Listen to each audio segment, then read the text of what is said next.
Next time you need to get work done on your home, or your car, or your garden, make sure you choose a trader you can trust. And don't just choose any trader, choose a Which? Trusted trader. Our trading standards professionals only endorse traders who've passed our rigorous assessment that includes credit reports, customer satisfaction surveys, reference checks, and interviews. When we say a trader's good enough to display our Which? Trusted trader logo, you can trust us. But don't take our word for it. Search Which? Trusted Traders online to see our directory of around 4,000 traders. Every customer review you read there is verified genuine by our moderators, so you can choose with confidence. To find a local trader you can trust, search Which? Trusted Traders or go to which.co.uk/traders. That's which.co.uk/traders. Everybody needs a trader they can trust. When life gives you questions, Which? Get answers. Welcome to the Which Money podcast, your weekly hit of money news and personal finance hacks to help make you better off. I'm your host, Lucia Ariano, and here's what's coming up this week. One that does stick out in my mind actually is one, it's from about 6 years ago, and we were contacted by someone who had lost almost £600,000 in in an attempt to purchase a house. This is what these new rules are all about. Previously, consumers fought long and hard for their money back, really fighting against a bank who was set up to apportion blame, and that defied the complexity of the scam itself. So these new rules should massively simplify it. They recognise at last that innocent victims do deserve their money back, and if all goes well, the money should be back in their account within 5 days. This week, we're celebrating some good news, deep diving into why you now have more protection than ever against fraudsters. It's something we've been campaigning long and hard for at Which, and we're very excited to tell you more. And joining us to explain all is the wonderful editor of Which Money, Jenny Ross, and another familiar voice, Matt Hepburn, TSB's fraud spokesperson. Both welcome back to the show. Hi, great to be here. Hi, thanks for having me back on. Great to be here on such a pivotal week for consumers on fraud. Isn't it? I'm just feeling very positive. It's so nice to be coming on the show with some good news to share. So let's start there then. Jenny, we're celebrating a win at Which. We call it a win. What's this all about? Yeah, it's amazing that we finally got to this point, really, after honestly years of talking about it. So it's a massive win for a long-running Which campaign, but ultimately, this is a massive win for future victims of a horrible and really common type of scam known as authorised push payment fraud. And that is because they now have a much better chance of getting their money back, thanks to new legislation that took effect on the 7th of October, so fresh in this week. And there are many, many variations of this type of fraud. It adapted in all sorts of different ways, but basically it is where you are tricked into transferring money to a fraudster's account. And very often they'll start with an impersonation. So quite a common story you'll hear about is where a scammer calls you up, pretends to be from your bank, tells you that your account has been compromised for whatever reason, and that what you need to do urgently is to transfer your money into a safe account. But unbeknownst to you, that account is actually the fraudster's account and your money is gone. Until now, if that horrible scenario has happened to you, you have had a really limited chance of getting your money back. But thankfully, that has now finally changed. Thankfully, because we've heard some heartbreaking stories before on the podcast, and I'm sure we'll get to some more experiences later on. But Jenny, you mentioned there, we've been campaigning this for a very long time, haven't we? We're talking years.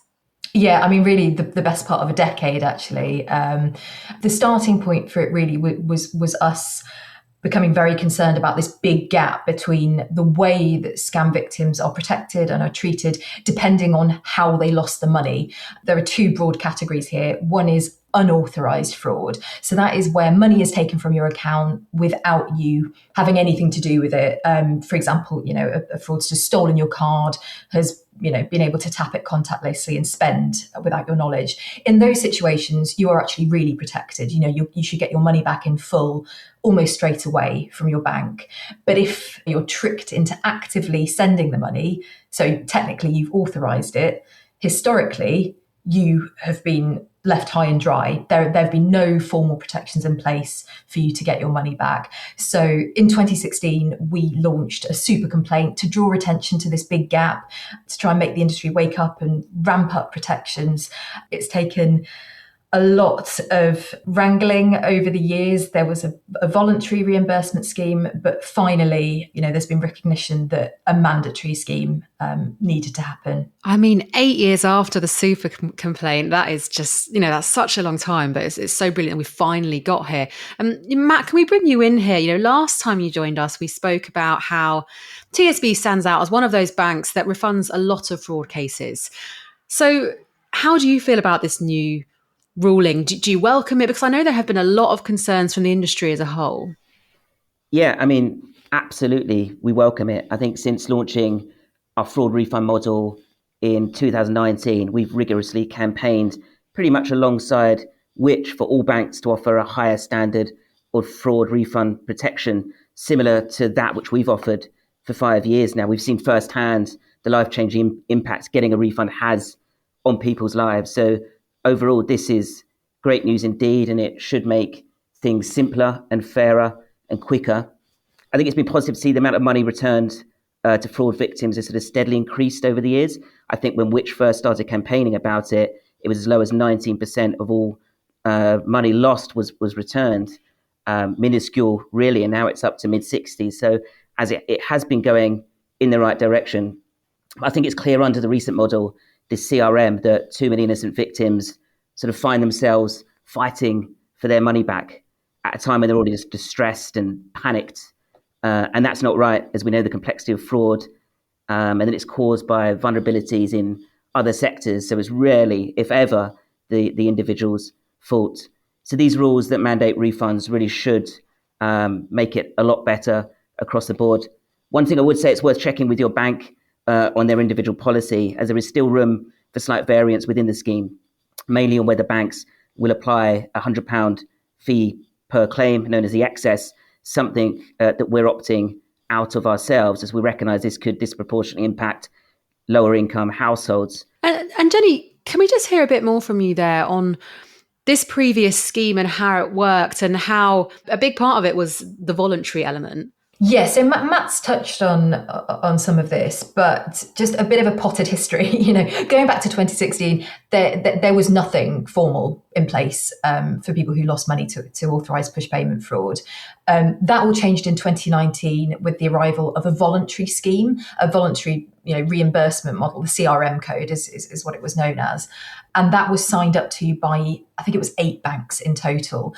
But again, as Matt has alluded to, there was still, for many years, a bit of a reimbursement lottery, basically, depending on who you banked with, depending, even for those who were signed up to the code, there was a bit of there was a lot of variation, shall we say, in the way that these cases were treated. TSB was quite a special case, actually, right, Matt? I mean, you decided that you'd do something completely different and set up your own fraud guarantee scheme. So actually, I was looking at the latest figures on this. TSB ended up in 2023, right at the top of the list of banks for refunding the biggest proportion of losses. So TSB refunded 88% of APP fraud losses in 2023. But actually, the average, even for banks signed up to the voluntary code, I think, as Matt mentioned, was only 48%. And for those who weren't signed up, it was right down at like 17%. So it was helpful to a certain extent, but it was very hit and miss. Can we just put it in perspective how big of an issue APP fraud is? For a lot of people, it might not have happened to them, but I don't know about you both, but I certainly know people, family members of friends who have experienced it. It does feel like we're all connected to it in some way. So how big, how rife is this type of fraud? Jenny, do you want to start us off? Yeah, unfortunately, it's huge. Since launching the super complaint in 2016, we calculated that there had been total losses of around £3 billion in that time, while, before we've got to this point of stronger protections. Just in last year alone, in 2023, it was almost £460 million. And I know that those numbers are easy to bandy around, but for an extra bit of context, that is up 95% on 2017. So even since we raised awareness of this in the first place, all those years ago, it's just been ramped up. It's been seen as a huge opportunity for fraudsters, and they have really profited. And actually, concerningly as well, looking at the figures from last year, we actually reached a record high in terms of the number of cases. So the number of victims affected, there were over 230,000 sort of individual cases of this being reported. And we've started to hear a little bit about how these scams work, but can we bring it to life a little bit? Matt, where are you seeing these scams come from? I mean, pointing to UK finance data, it shows that 76% of all fraud cases start from online sources. So the vast majority of scams we refund start online, and they get onto social media platforms in a minute. And it's worth pointing out that almost half, I think it's 46% of all financial losses stem from telephone companies. So it really is a two-pronged issue here from these sectors. Well, we'll come back to social media and what might need to continue to change on this later on in the show. But to come back to the stories, the experiences people have of APP fraud, can we hear a little bit more about the Which members who have got in touch with Which to share their sometimes, often heartbreaking stories, Jenny? It's almost impossible to count up how many stories we've heard over the years. This is something that has affected many, many people. One that does stick out in my mind actually is one. It's from about 6 years ago, and we were contacted by someone who had lost almost £600,000 in an attempt to purchase a house. They had their emails intercepted and had a message supposedly from their solicitor instructing them to transfer the funds for the house sale to a different account that they obviously thought was a solicitor's account. It was a fraudster's account, and they ultimately were only able to recover via their bank. I think it was about 100,000 of that. So, it is literally life-changing amounts of money in some cases. That was back in 2018. That was before the introduction of a measure known as confirmation of payee. So this was something that was brought in by the banks to try and reduce the risk of people inadvertently sending money to the wrong account. So it's something that now when you make a payment, you'll often see a message pop up saying, are you sure this is the right person you're paying? It will check that the account name matches the details that you've got, but that didn't exist at this point. So there was nothing to make the buyer think twice about where that money was going. I mean, Jenny, that is one horrific example of many, though, isn't it? This it can happen to anybody, as that really explains. All these quite weird examples where it crops up at the right time for the scammer, the wrong time for you, and you fall for it. Yeah, exactly. Obviously, countless examples of people who have contacted Which in these scenarios. I do get a bit frustrated with at times that there can sometimes be a tendency to victim blame when it comes to incidents of fraud. Like, how could you be so stupid? But it really doesn't come down to stupidity at all. We're all human ultimately, and we're all potentially vulnerable to being manipulated in these ways, especially when it coincides with, as you say, Lucia, unfortunate circumstances. If you're particularly stressed out about a house purchase, you just want to get that done, you want to get that through. If you happen to be contacted at a time when you're distracted with other things, we've all got busy lives. You might be unwell, preoccupied with things, and you just don't give it the amount of thought that is necessary to stop it in its tracks. So yeah, it feels like a cliche to say that it can happen to anybody, but it's important to spell that out, that scam victims are not to blame here. There are plenty of parties involved in fraud happening. Banks need to take responsibility. Online platforms need to take responsibility. Obviously, personal responsibility is important too. But yeah, I really want to dispel the myth that scam victims are somehow gullible or foolish. I wanted to echo that too. And it's certainly not our experience that people willingly fall victim to fraud or will risk it because they think they're going to get their money back. And we also see people from across the spectrum becoming defrauded: scientists, doctors, professionals, members of the public. It's fraudsters catch us at opportune moments. So in this day and age, it sort of really pays to be vigilant, both in a reactive and proactive sense. And I suppose what I mean by that is be suspicious to any contact you receive, anything that's out of the blue or anything that looks trusted, as fraudsters are highly adept at impersonating banks, even people So it really pays to take time to verify the source or sense check with a friend, and definitely calling 159 if someone claims to be your bank. Great way of checking against safe account fraud. What is 159 for anyone who doesn't know about it? 159 is a brilliant service, the Stop Scams run service that almost all banks participate in now. It's to combat safe account fraud, a really emotive and high value fraud whereby fraudsters call you up, pretend to be your bank, and they say your account is under attack and you must transfer funds immediately to the safe account. Otherwise, you risk being defrauded. Of course, your money goes straight into a fraudster's pocket. So banks like ours are really, really vigilant in educating people to make sure they cut off the communication, dial 159, and 159 can instantly verify whether or not it is genuinely a bank call. But I think the advice is crystal clear here. If someone's on the phone to you saying you need to put money into a safe account, it's absolutely fraud. A bank will never be doing that. Some very good advice to just end on there. Well, after a quick break, then we'll be looking at what you should do if you think you've been a victim to this type of scam and how to keep yourself safe in the first place. That's all next. If you're enjoying this podcast from us here at Which, then why not become a Which member? Right now, we've got a special offer, especially for podcast listeners, meaning you can choose any of our 3 membership tiers for 50% off the usual price. Starting at just £39.50 for a full year, you can get Which magazine delivered direct to your door. For the same price, you could also choose a digital Which subscription, giving you access to all of our product reviews, the Which app, and the digital edition of Which magazine. What's more, you'll also be able to use the Ask Which service for personalised one-to-one buying advice. Or why not get a full access Which subscription for just £49.50 for a full year? Don't forget, that's 50% off the usual price. To join Which or to find out more, just head to which.co.uk/podcast offer. That's which.co.uk/podcast offer, or click the link in the description for today's podcast for 50% off a Which annual subscription.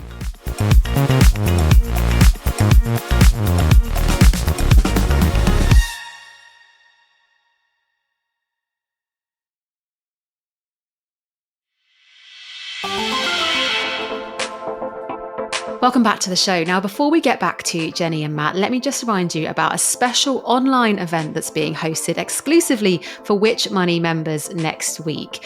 So on the 15th of October, Jenny will be joining me and Which Money Deputy Editor Sam Richardson to discuss the best way to boost your savings. And this will be streamed live with us for members at 6 p.m. And you'll be able to join the discussion by sending us questions while you watch. If you can't join us live, don't worry, you'll be able to catch up afterwards too. Don't forget, this is exclusively available to Which Money members. So if you're not a member but want to join, just head to which.co.uk/join money to find out more. And now back to the show then. Jenny, can you take us through the process? So if you think you've been scammed, what should you do? And also, what will your bank do? So contact your bank as soon as possible is the main message here. Under the new rules, to be covered, you'll need to report it within 13 months, but obviously the sooner the better, so you can start that refund process going. So the bank will review your claim. They might ask you for additional information to help them review it. They might also ask for you to report it to the police or ask for your consent for them to report it to the police, so that the police obviously gets a better picture of the frauds that are taking place. And then, as Matt mentioned, there's a possibility it might request a £100 payment from you as part of that process, but that won't apply. Well, depending on who you bank with, but also if the bank deems you to have been particularly vulnerable, you won't need to make that payment either. And the banks have 5 working days to process that refund.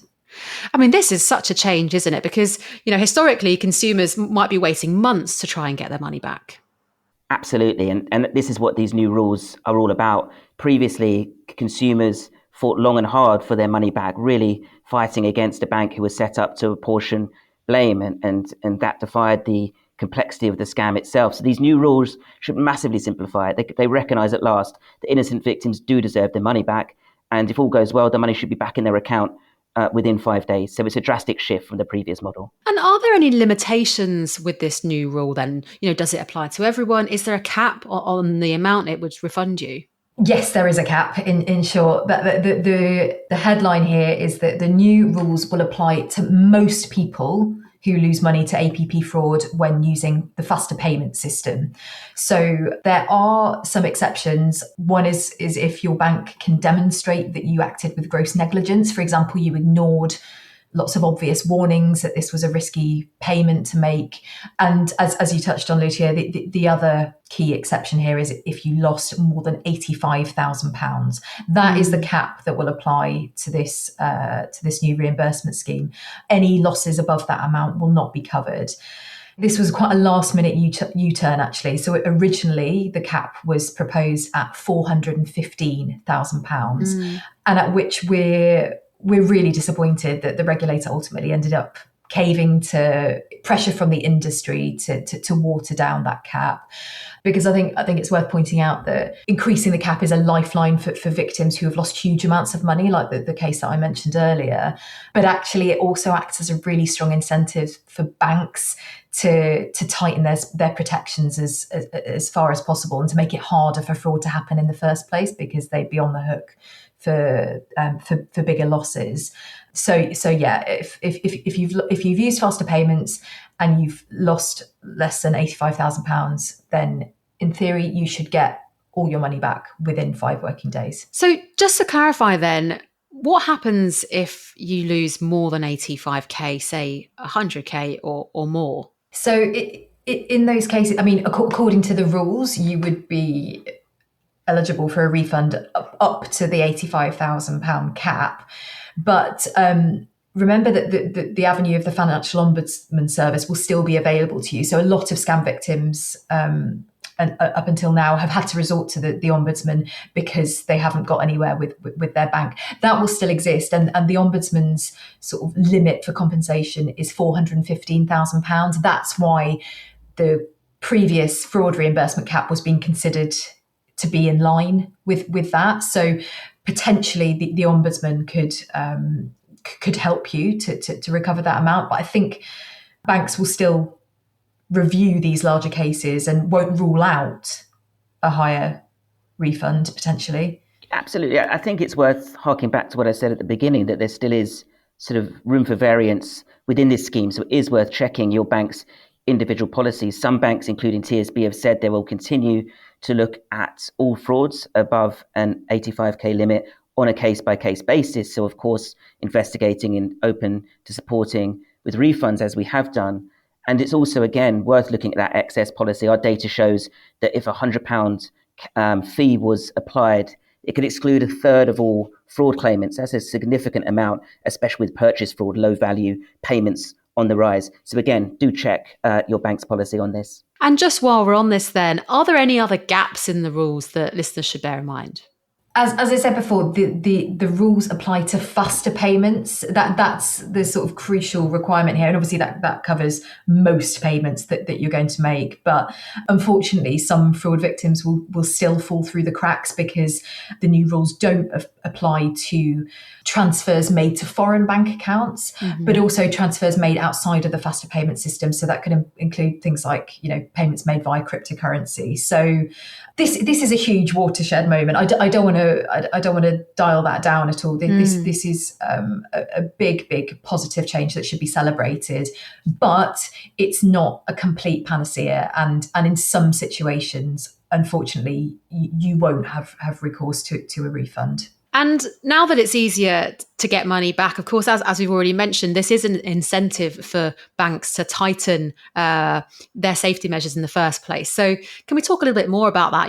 Do banks have stronger procedures in place now then to reduce the risk of fraud happening in the first place? So banks invest tens of millions in terms of fraud defences and will continue to do so. It's a cat and mouse game between banks and fraudsters with constantly evolving scams and attacks. It's imperative we continue to stay on the front line, one step ahead of the fraudsters where possible.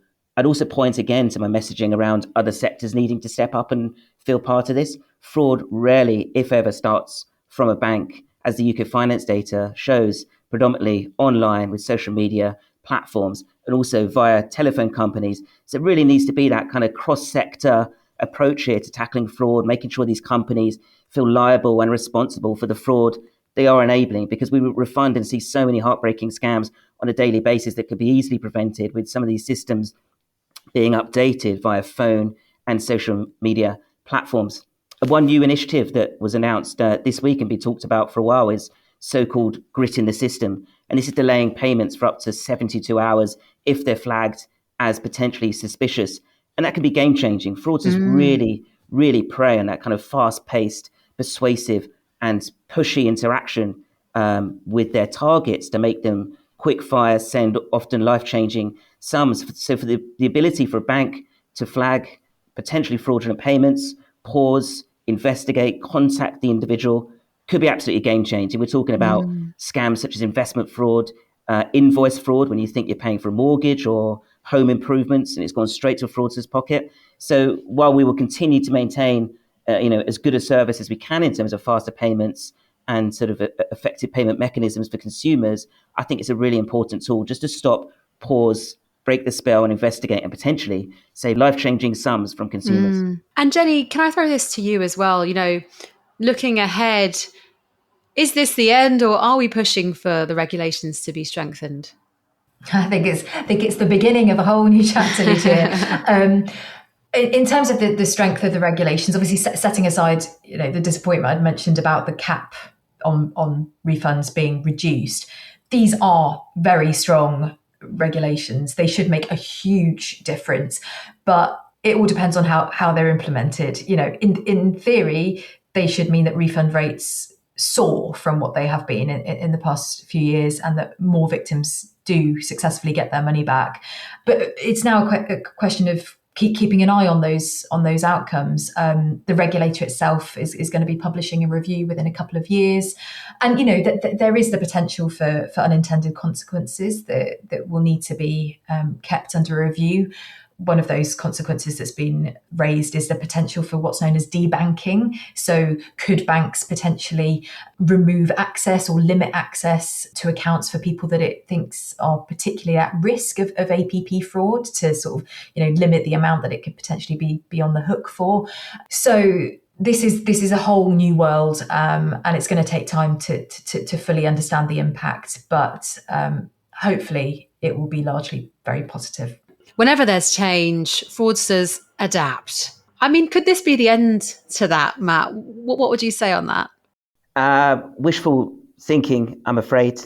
Fraud's an ever-evolving crime with new and emerging attacks happening all the time. They'll latch onto anything that's zeitgeisty and topical. Just recently, Oasis tickets, Taylor Swift, any seasonal sales. You've got Black Friday coming up, you name it, while also rolling out their tried and tested investment purchase and romance fraud categories. And just recently, we went public with warnings around a scam based on exactly what we're talking about today, the new fraud regulations coming into force. The industry was aware that scammers were really excellently impersonating banking communications about the new fraud rules coming in, trying to engage with customers, in doing so, getting sensitive information out of them. We saw some perfectly created and crafted impersonation emails in that sense, which just shows it's typical of the fact they'll jump on anything. Is there anything now, before we wrap up, that you'd like to leave our listeners with?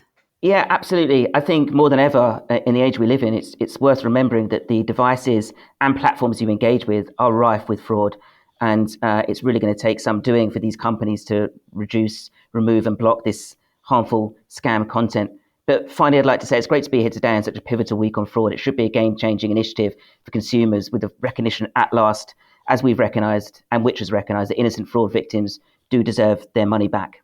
As Matt says, this is an absolute game changer, but ideally, you'd want to avoid falling victim to fraud in the first place. Even if you don't end up losing money, even if you end up getting your money back, it can be a hugely distressing experience. So it's just about remembering those classic scam hallmarks. Yes, they come in a million different guises, but ultimately they have several things in common, and being rushed into making a decision is one of them. Being contacted out of the blue is another. So just remind yourself, what your bank is and isn't likely to ask of you. Never give away your PIN in full, never give away your personal details without being absolutely 100% sure of who you're giving them to.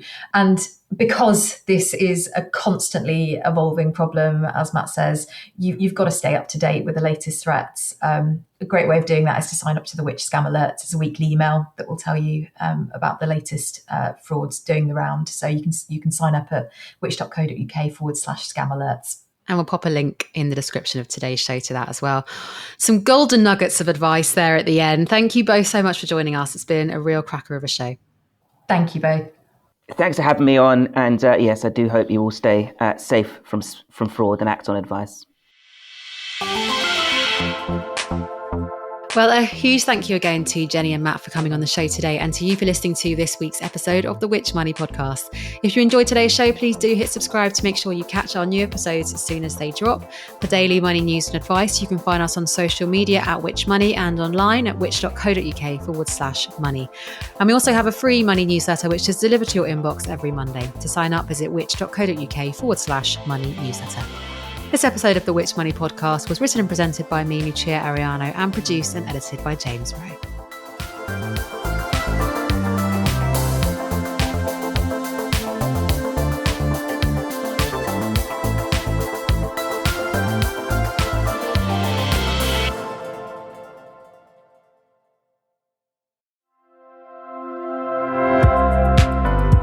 If you're enjoying this Which podcast, then you might also be interested in listening to other podcasts that we have to offer, like Which Shorts. Which Shorts is our weekly podcast that brings you a flavour of what the Which magazine has to offer, as well as our dedicated travel, gardening and tech magazines too. Each week we handpick a review, investigation or feature that was printed in one of our magazines and written by one of our award-winning writers. We then bring it to life on the podcast. So, to get a taster of what Which members get in our suite of magazines, be sure to listen to Which Shorts wherever you get your podcasts.